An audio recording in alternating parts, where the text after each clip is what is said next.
in a fight coming up, and he's in a lot tougher than Johnny Tapia was just in. All right, with an eye toward that, let's talk about the opponent for Danny Romero, Jaji Sibali, who is the mandatory contender for Danny Romero's Junior Bantamweight World Championship. Roy Jones, Sibali trains in South Africa with two other fighters who hold world championships. One of them we know is legit, Vianney Bungu, because he pinned Kennedy McKinney's first loss on him before we saw McKinney in his great fight against Marco Antonio Barrera last year. This experience of being in the gym with real world champions, how much can it mean to Sibali as he comes into the ring here tonight? Well, it can be a big confidence booster for Sibali. Sibali has been around and probably, I know he's sparred with Bungu, and Bungu is a heck of a fighter, a real champion. When you spar and hang out with guys that are real champions, you learn what it takes to be a real champion. Kind of like me and Derek Smoke Gainer. Smoke hung around me so long until he saw the determination, the desire, all the motivation and the devotion that it takes to be a world champion. Once you can learn this, if you can bring it to the ring and execute it on another guy, then you become a new champion. As you saw Barrera tonight, he was not able to pick it up and execute it on Tapia because Tapia's will was just too strong. Now we'll find out how strong Danny Romero's will is. And Danny Romero, in 10 previous appearances here in Albuquerque, has had 10 sensational knockouts. So let's see if he can do that kind of thing again as we get ready for the tail of the tape between Danny Romero and Jaji Sibali. Sibali says he's 29 years old. Up close, you might guess a little older, but he comes from an entirely different culture, so we can't make that statement. Romero with a 1-inch height advantage. They both weighed in at 114 1/4. Tonight, Sibali has put on only 5 3/4 pounds, eating in a strange environment. He is from South Africa, from the Indian Ocean coast, in a place called East London. Romero, 124 tonight. He put on nearly 10 pounds. And a 3-inch reach advantage for Danny Romero, who used to be called Kid Dynamite. Rules of the bout with our unofficial ringside scorer, Harold Letterman. The Danny Romero-Jaji Sibali fight once again is scheduled for 12 rounds. There is no standing 8 count, but in this fight, there is no 3 knockdown rule. Only the referee can stop the fight, and you cannot be saved by the bell in any round, including the 12th and final round. Jim. All right, Harold. And on his 9th day in America, 3rd trip ever out of South Africa. He fought once in Italy and once in Israel. Jaji Sibali makes his way out of his dressing room to come to the ring. Comes from a tribe in Africa where circumcision isn't practiced until you're 20 years old, and he just graduated from high school last year at the age of 28. Maybe he is a late bloomer. His tribe is the Xhosa tribe, which also produced, incidentally, among others, one Nelson Mandela. It's the 2nd largest South African tribe in terms of sheer numbers, behind only the Zulus. He is a Christian. When we asked him yesterday what we should know about him, he said very quietly, "You should know that I am about to be world champion." There's the record: 22 wins, 5 losses, 2 draws, 27 of those 29 bouts in South Africa, 13 KOs. He is the ranked junior bantamweight contender in Danny Romero's governing body in that weight class, and therefore the mandatory opponent for Romero in this title defense.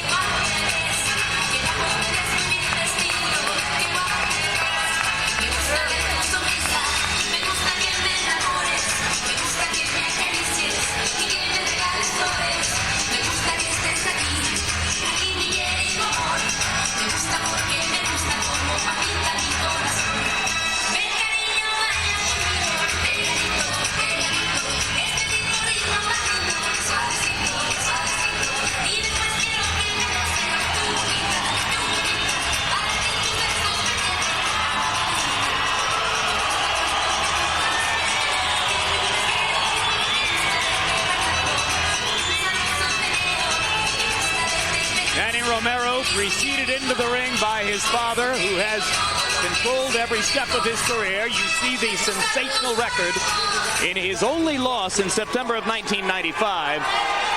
The orbit bone, the eye socket bone around his left eye, was broken, and he had to have a plastic plate put in to replace it. But since that time, Larry, he has ventured into the ring successfully and without any further damage to the eye. Yes, but the fighter he's fighting tonight is presumed to be a better fighter than the fighter who caved in his eye. That fighter's name was Willie Salazar, and in his next outing, he was beaten by one Johnny Tapia. Let's go up to Michael Buffer for the pre-fight intro. And now, part 2 of the Double Rumble on the Rio Grande. Cedric Kushner Promotions and Bob Arum's Top Rank Incorporated with the Sandia Casino, New Mexico's largest, in association with your undisputed and undefeated King of Beers, Budweiser. Present 12 rounds for the IBF Junior Bantamweight Championship of the World.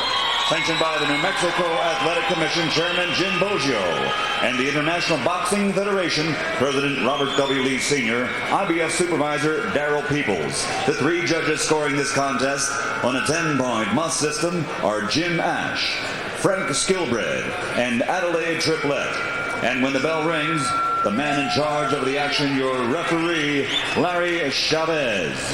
And now, ladies and gentlemen, for the second time tonight, from Albuquerque, New Mexico, let's get ready to rumble!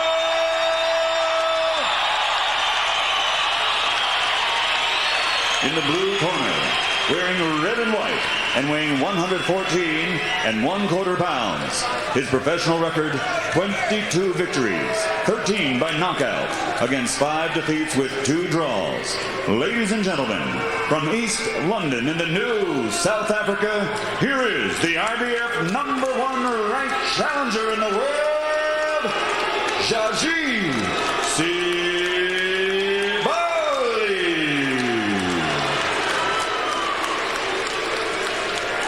his opponent across the ring in the red corner, wearing gold trimmed with red, weighing in also at 114 1/4 pounds. As a professional, his record stands at 29 victories, 26 by knockout with only 1 defeat, and 2 world titles. Ladies and gentlemen, from Albuquerque, New Mexico, here is the 2-time world champion and reigning, defending IBF Junior Bantamweight Champion of the World, Danny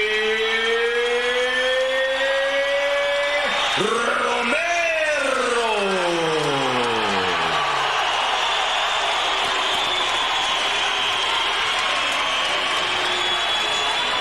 We were led to believe that this would be more of a Tapia crowd. I don't think that's been borne out, at least by the sounds we've heard, Jim. Instructions earlier. Did both you understand them fully? Did both you understand them fully? Yep. Did you? Do you have any questions? Do you have any questions? This is a championship fight. Let's make it a championship fight. Good luck to both of you, and let's go. Folks are real hot. Yeah. One boxing publication, KO Magazine, says that Danny Romero is the best puncher in the world, pound for pound. We've seen him before. This I've got to see again. Well, he mentioned us. His nickname used to be Kid Dynamite. He said, I can't be Kid Dynamite anymore. I'm too old for that now. I'm 22. And I've got to be Man Dynamite. Yeah, well, he's declaring his independence from his dad. He's growing up. It's going to be tough for him to fight this type of fight with these African guys. Most of the South Africans are very strong punchers, and they come on late in the round, just as you said about their tribe. So if he can withstand Danny's early punches, he should give Danny a long night. Well, the plan on Sibali's part was to move and stick the jab in the first few rounds, try to stay away from Romero's power, and then build a tactical fight plan after the first few rounds went by. The feeling being that Romero wasn't nearly so dangerous once you got past the first 6 to 9 minutes, but Sibali's standing right in there with him, Roy. Because Romero is not really chasing him. Romero is not boxing him. Romero is right there for him. And this is the type of fight these guys like to fight. The Africans like the long endurance type fights. That's why they like the long distance running and stuff. If Romero has a weakness, it is that he's been painted with too many power punches in recent fights, and Sibali has already landed a couple of lefts and rights inside. But Danny Romero will get a chance to go to the body here, and if he can discipline himself to do that, he might make hay in the first couple of stanzas. Another thing that I want to add is that Danny Romero did not spar for this fight, I heard. That's right. If he didn't spar for this fight, then he won't be in shape for the long haul. Well, he sparred about 5 rounds, Roy. His father doesn't believe in sparring. He says it wears fighters out. And says that will be the wave of the future, less and less sparring. You saw that left hook drive Sibali across the ring. Sibali dropped his right hand. Romero landed a left hook. Now Romero drops his right hand, and Sibali lands a left hook in response. And Sibali's left eye is very red from the punishment. His left eye has an unusual concentration of scar tissue above the brow, and he has been cut over that eye in most of his recent fights. Romero is throwing some good punches in this fight early. If he gets in a right hand early, he might see that left eye open up.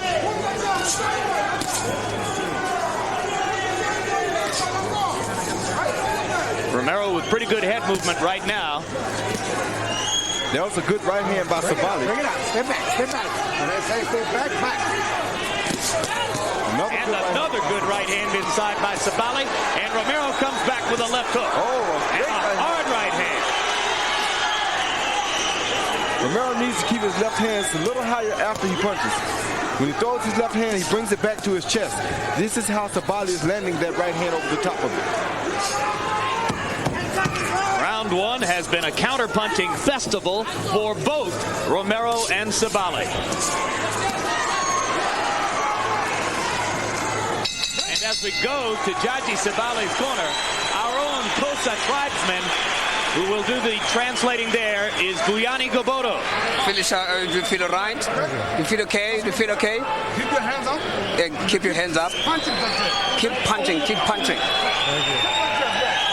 Keep that right hand. Let the gap be there. Let the gap be there, but keep the punch. Good work. It's good work. Okay. Okay. You let the jab work, and the close range. Use the jab. Use the jab. Use the jab. Okay. The close range. Want to chicken the upper part. Okay. Hanging in there. Sibali didn't come here to be an opponent. We'll see whether he turns out to be one. Second side. Let's go. Let's go. Cuando le pegas aquí con la derecha, hit him with the right hand again. Same right hand, huh? Same hand. Danny Romero's dad says hit him with the right hand again. In round 1 by punch stat computations, Danny Romero landed 41 of 85 punches. Those are good numbers. Between rounds, Sibali's corner didn't even remove his mouthpiece. He does have a little bit of a welt already over the left eye, but it's not dangerous at the moment.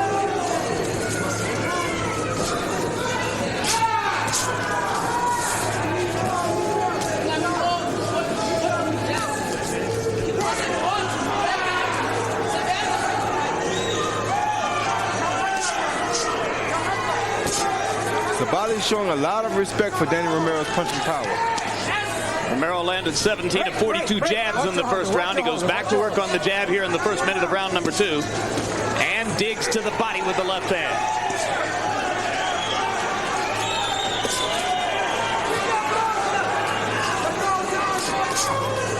Sibali showing respect for the power, hoping that Romero will use all his power shots early. Then he will try to probably come on later in the fight. Hard right hand by Sibali. What do you think of Sibali's strategy, Roy? The right one? I think it's a good strategy against a puncher.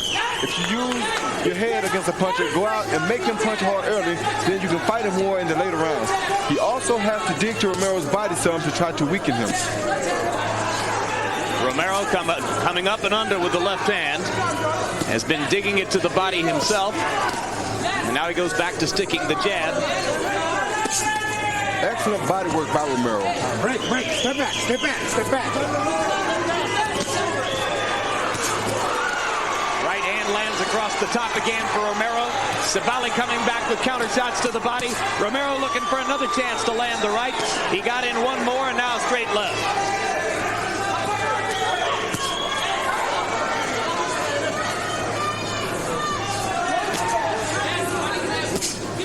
I love the way Danny Romero throws that jab.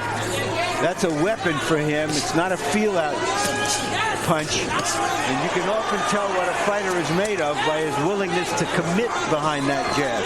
Chopping right hand landed for Romero. Sibali landed a long right hand himself. When they meet in the center of the ring and confront, Danny is managing to finish most of those exchanges. Come on.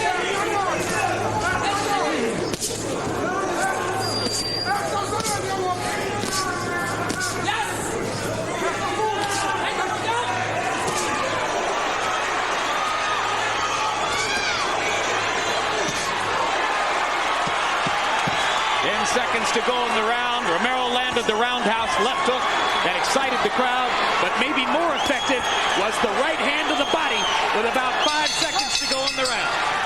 Good round for Romero.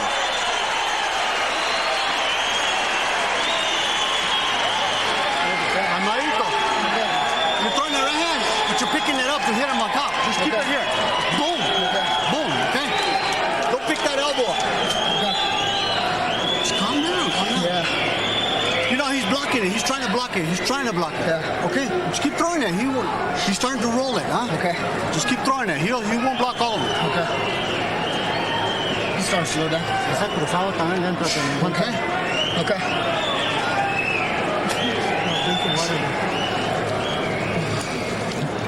Throw it around him, huh? Okay. He's just blocking like that. Okay, yes. Eventually it's going to come off, huh? Okay. Oh, come on. Okay. Okay. Don't stand still so much. Don't pose so much. Come on, let's move.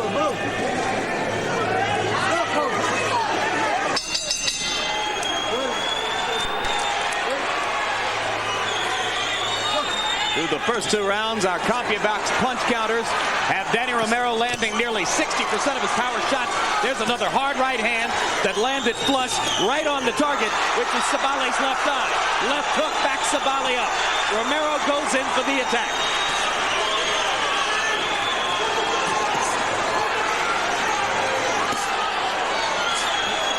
Sibali's balance not very good in the first minute of round 3. Danny Romero is so strong with these punches that when he hits Sibali, sometimes he just knocks him off balance.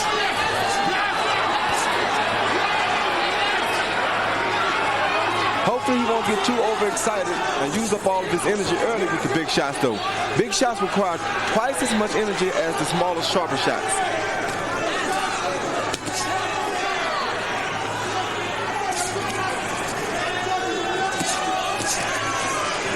So if you were managing and training Danny Romero, would you ask him to build more of his fight plan around his terrific left jab? Most definitely, because this way he can save a lot more energy. He won't have to worry about punching himself out. But he's looking good so far. Right, when you're 22 years old, you think you're never going to punch yourself out.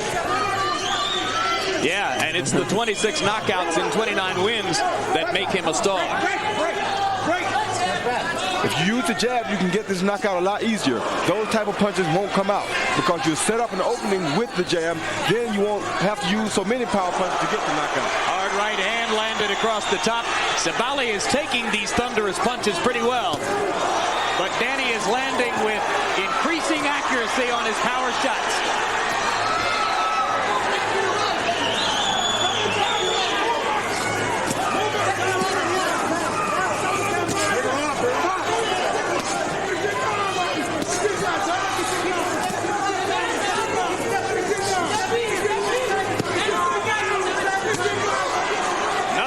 Right hand landed flush for Romero. Sibali showing a pretty good chin. A lot of Danny Romero opponents wouldn't have been able to stand up to this fusillade of power punches.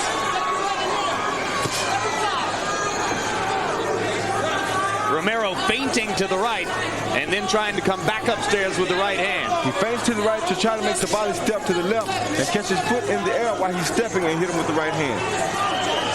So he's faking to the body and throwing to the head. No, he's stepping to the outside as though he's moving to his right to make Sibali turn toward him.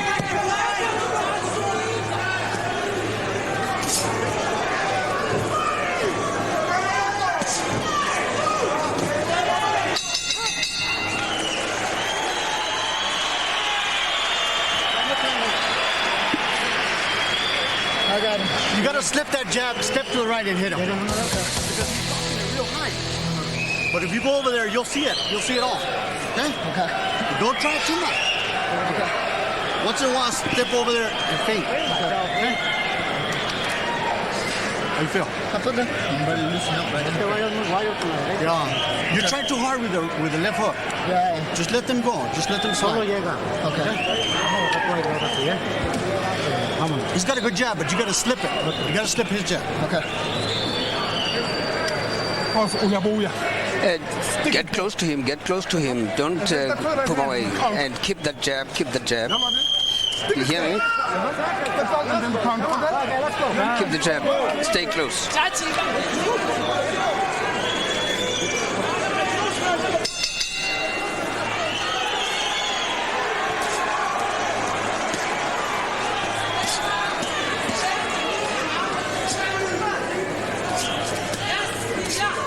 Okay, break. Watch your holding, Sibali.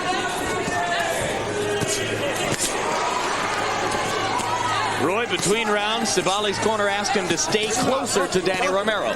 This is good because most of Romero's big punches are coming from the outside. But Romero can punch inside too. But they want Sibali to stay inside of Romero's power.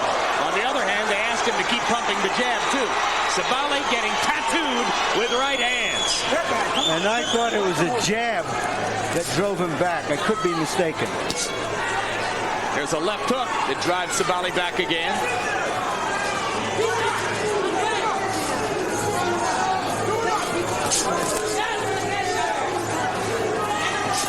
One thing I think I'm noticing, Roy, is that because of the punishment that Sibali is taking, he's afraid to really let go of punches anymore. Yes, he is, because every time he sticks a punch out, Danny Romero counters. This is hard on another guy because you can't get offensive-minded if every time you stick a punch out, you're getting hit. It keeps you on the defense.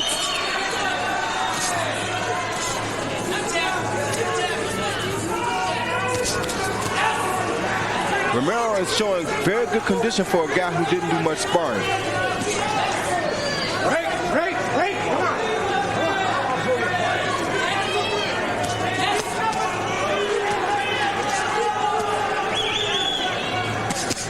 Well, if he were to go on and beat Tapia and beat some other significant opponents without training, without sparring, that would open a lot of eyes in the sport. Punch your way out. But there are traditionalists, such as Larry Merchant, who will say, wait a minute, the only way to train to take a punch is to take punches. Two hard right hands by Romero, and Sibali stood his ground, but both of those punches landed flush. I don't think you should train to take punches, but I do think you have to train to execute other punches off of another guy's punches. To execute your maneuvers off of another guy's punches. I think you're right, Roy, but the reason they can do it, presumably, is because his father has been training him since he's 5 years old, and he says he doesn't have to see him sparring to see if he's doing the right things, that he can do it with the pads and in other ways. This could be true. It's just that, like I said, I like to see a guy in front of me so I can work on my counter-punching maneuvers. Other than that, I don't think you should spar much either. Danny Romero with a vicious left hand to the rib cage. Less than 10 seconds to go in round 4. It's been a very difficult 4 rounds for Jaji Sibali. He's weathered the storm, but can he find a way to do any damage to Romero?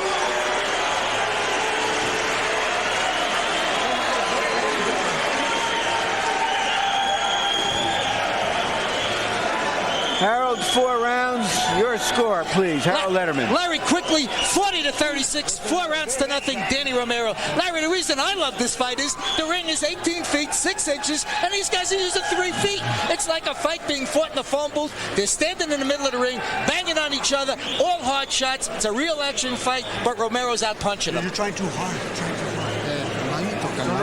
We have the same scorecard, and I'm sure so does everybody in America.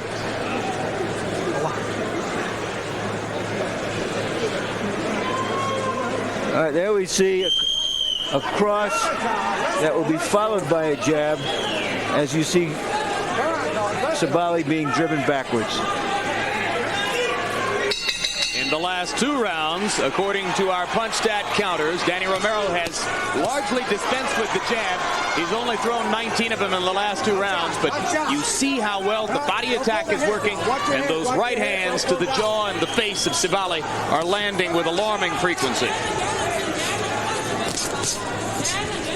That's a very good jab Danny Romero is throwing right there.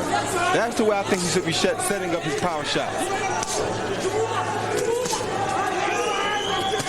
Like that. Much more economical, doesn't cost as much energy, and it keeps you in shape to be able to drill with the long rounds. Well, and you heard his father between rounds suggesting, Danny, you're trying too hard. Maybe the idea there is that if you go back to boxing and set up your power punches with the jab, the knockout will flow naturally, as opposed to trying to go out and get it with every punch. That's what my dad always taught me. Use the jab, everything else will happen.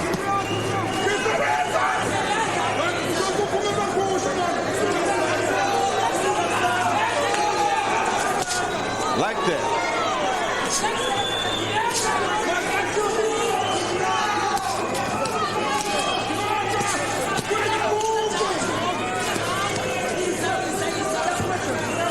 Danny Romero much more within himself now, much more relaxed in round 5. Looked like a man in rounds 3 and 4 trying to chop down a big tree right away.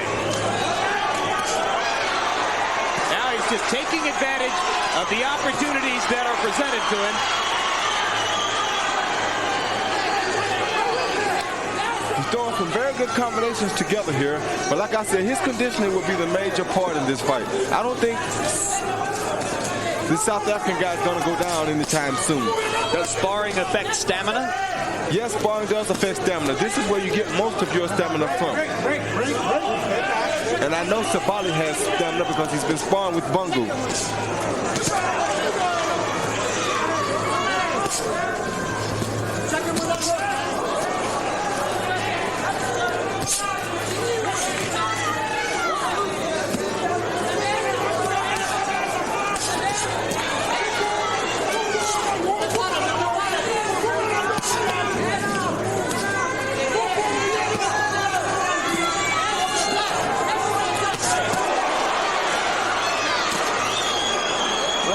The hardest puncher in boxing, then that's the hardest jaw in boxing, because Danny Romero just hit him square with the right hand. As clear as you could want to hit a guy.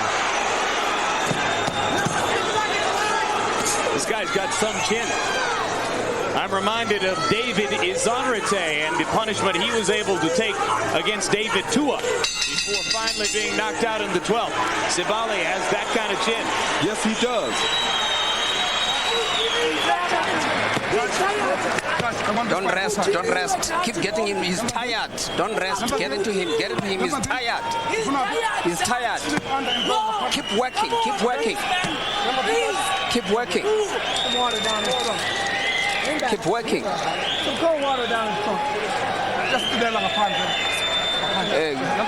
Get inside, don't get outside, get into him, he's tired. He's jumping at you, just get into him.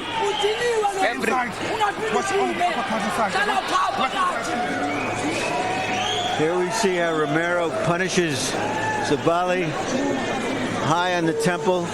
Sibali comes right back. Why are you all right? You're all right. Let him pull out, and you're right there for punching power, huh? Just keep getting injured.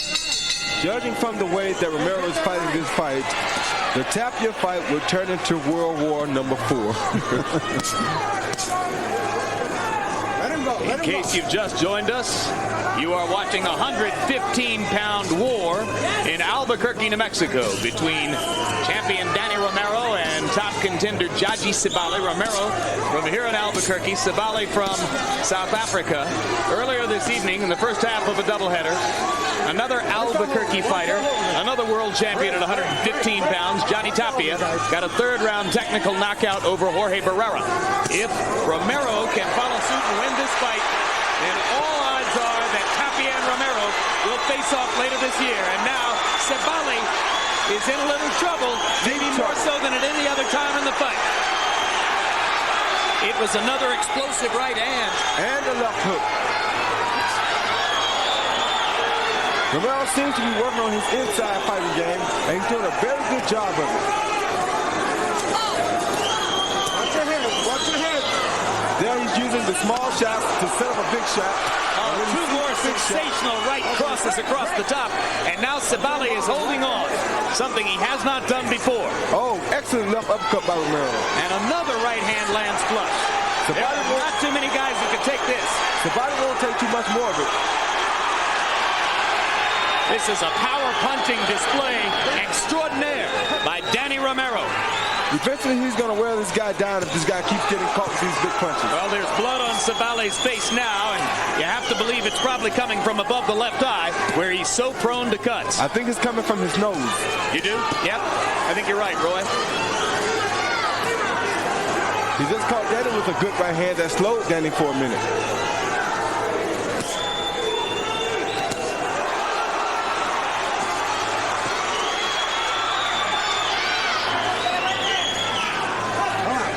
Step back, step back, step back.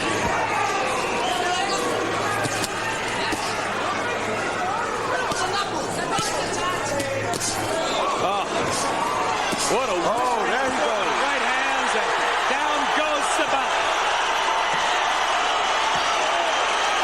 He won't come back from that one, I guarantee you. This is one great fighter. He is finished. He will not come back from that one. He took too much punishment. There's no way he can come back from that one. Boy, that was some hard tree to chop down. Whoa, very hard tree.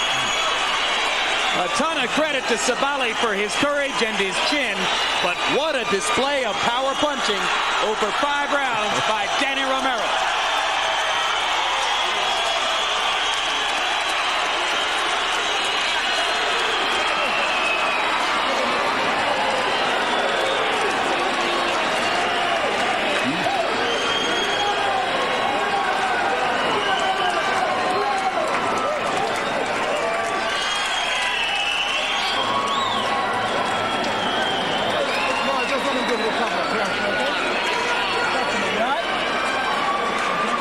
In that 6th and final round, by punch stat numbers, Danny Romero landed 42 of 62 punches, no jabs, all power shots. What he did, which was very smart, was he started lightening up on the inside shots. He hit him with a few short, light shots to set him up for the big punches.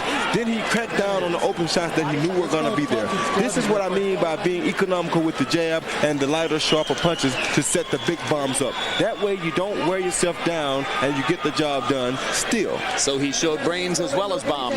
Brains, poise, and that comes from experience or a good trainer. Here's a look at the series of right hands that hurt Sibali earlier in the round. Somehow, he continued to stand up for about another 30 or 45 seconds after this. The reason he stood up was because he was getting hit high on the head. Now he's about to get caught with a right uppercut, boom, right on the chin. That'll do it every time. The other shots were high on the head. Those shots are less effective than the ones down on the chin. The chin tilts the brain and makes you have that flash out that it takes to put you on the canvas. This is why Andrew Galata has to learn to throw an uppercut. Well, Andrew Galata has to learn the difference in which head he's punching at. Another look for our overhead camera. Beautiful right uppercut by Danny Romero. And Jaji Sibali, who took so much punishment. Danny Romero won every round on all 3 judges' scorecards, except for one judge who gave Sibali the 5th round. How, I'm not really certain. And let's go up to Michael Buffer for the official particulars on Romero's victory. Ladies and gentlemen, the end comes at 2 minutes, 34 seconds of round number 6. The winner by knockout victory, and still IBF Junior Bantamweight Champion of the World, from Albuquerque, New Mexico, Danny Romero.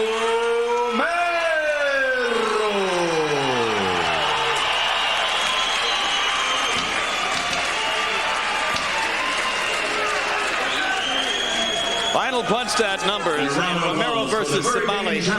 And give all credit to the challenger from South Africa for the courage he showed not only in taking so many punches, but in continuing to throw. Out-throwing Romero with 420 punches, but he left himself open to counter shots, and Romero eventually had just too many opportunities to land with power.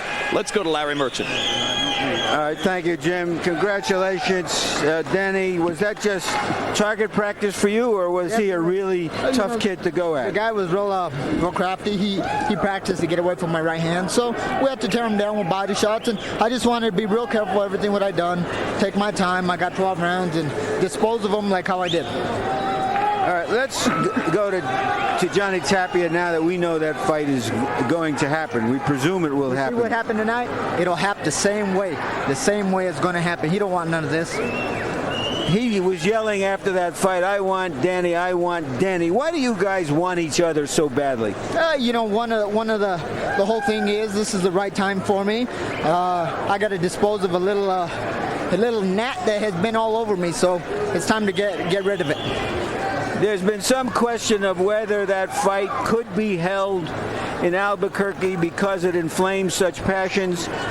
This crowd seemed to be a very well-behaved, appreciative crowd.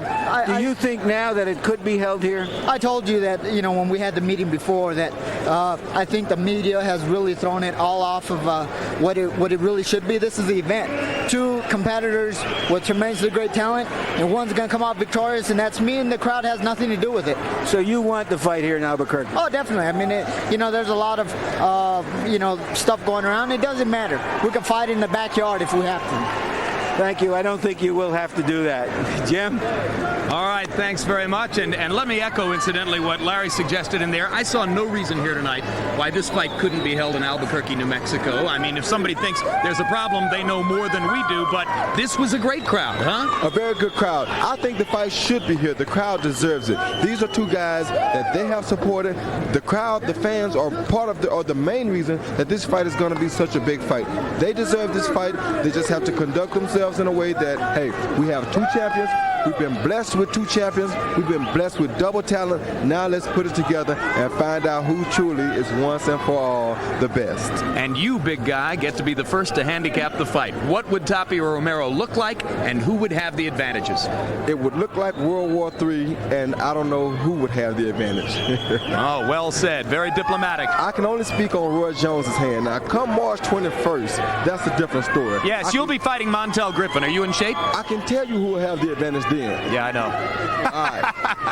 All right, we'll see you again on March 21. Thanks very much for being with us again tonight, Roy. Thank you, too. Larry, final chance for you to comment on what was the ideal stage setter for a possible Romero-Tapia matchup. I guess there was so much hype about the bad feelings, and after all, it can't be just hype if the officials here thought they had to have so much protection around the place. And I guess I was a little afraid that the land of enchantment would become the land of disenchantment for boxing. But now I feel that when those two kids meet, it will be the biggest explosion since they had one up at Los Alamos, about 75 miles from here, in 1944, an atomic bomb. And that fight, in the terms of the feelings involved, is not just life and death. It's more important than that, as they say. Well, indeed, because there are economic motivations to hold a Tapia Romero fight in Las Vegas instead of here. For one reason,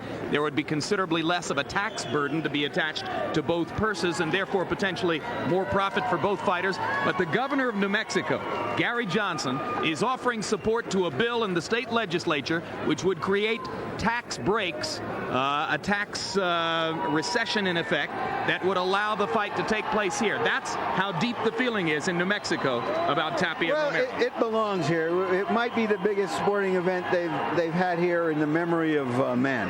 Yeah. Well, we'll wait and see what happens. And in the meantime, we hope you've enjoyed this edition of Boxing After Dark. We'll have a final word on what happened in our two main events in the ring in a moment. Let's look ahead to some upcoming programs on HBO.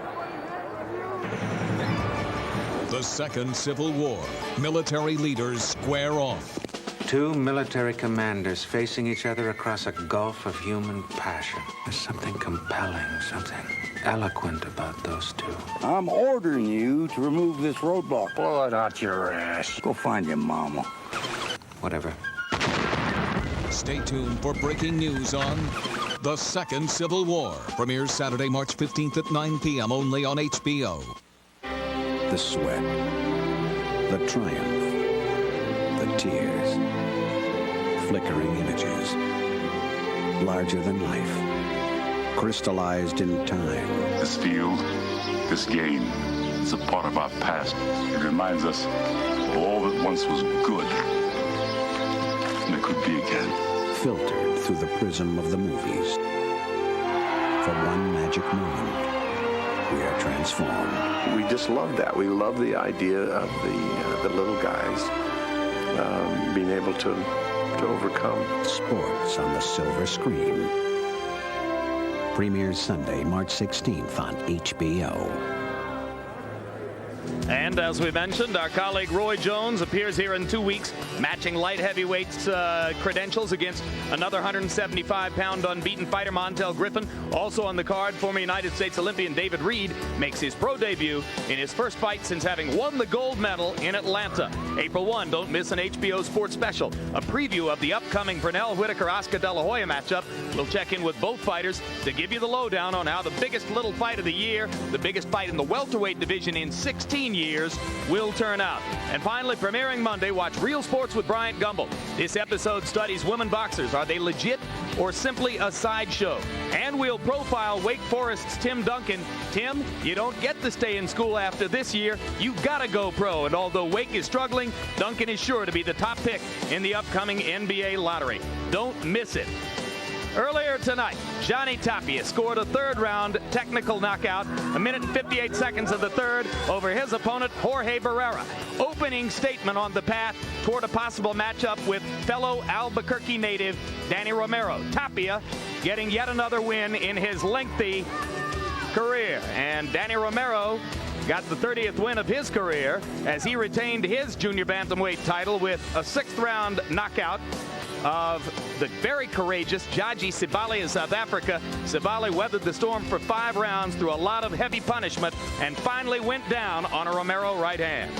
Coming up immediately following this program, stick around for HBO Comedy Half Hour with Ray Romano, followed by George Carlin, 40 years of comedy. And now for Roy Jones, Larry Merchant, Harold Letterman, our interpreters Ray Torres and Vianney Goboto.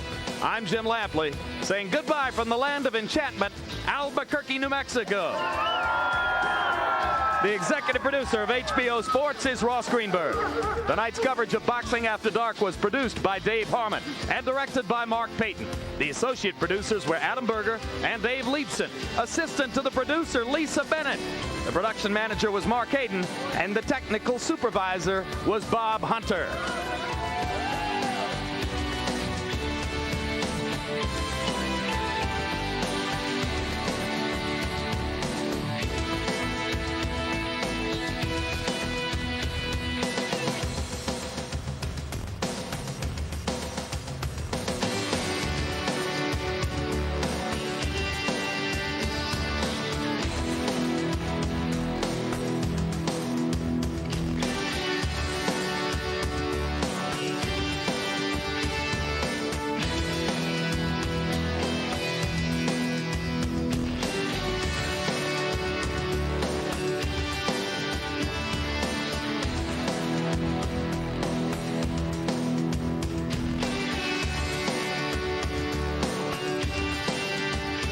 Celebrating 25 years as the network of champions.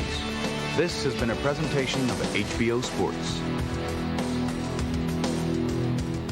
Roy Jones.